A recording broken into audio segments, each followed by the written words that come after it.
ചില രാശിയിൽപ്പെട്ട സ്ത്രീകൾ ദുഃഖിക്കുകയോ അല്ലെങ്കിൽ സങ്കടം കൊണ്ട് കരയുകയോ ചെയ്താൽ ആ കുടുംബം ഒരു കാലത്തും ഗതിപിടിക്കില്ല. ഏതു വീട്ടിൽ സ്ത്രീ സന്തോഷത്തോടെ ജീവിക്കുന്നുവോ അവിടെ മഹാലക്ഷ്മിയുടെ അനുഗ്രഹമുണ്ടാകും. ഈ 5 രാശിയിൽപ്പെട്ട സ്ത്രീകൾ ഏത് വീട്ടിൽ ദുഃഖിക്കുന്നുവോ അവിടെ സമ്പത്ത് നിലനിൽക്കില്ല. എന്നു മുതൽ സ്ത്രീയെ സങ്കടപ്പെടുത്തുന്നുവോ അന്നു മുതൽ ആ വീട്ടിന്റെ നാശമാണ്.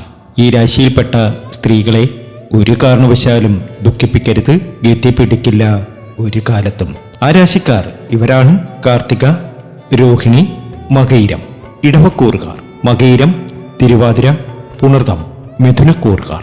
ഉത്രം, അത്തം, ചിത്തിര, കന്നിക്കൂറുകാർ. വിശാഖം, അനിഴം, തൃക്കേട്ട, വൃശ്ചികക്കൂറുകാർ. അവിട്ടം, ചതയം, പൂരുരുട്ടാതി, കുംഭക്കൂറുകാർ. ഉത്രട്ടാതി, രേവതി, മീനക്കൂറുകാർ. ഒരു കാരണവശാലും ഇവരെ സങ്കടപ്പെടുത്തരുതേ, ഒരു കാലത്തും കുലം എത്തിപ്പിടിക്കാതെ പോകും.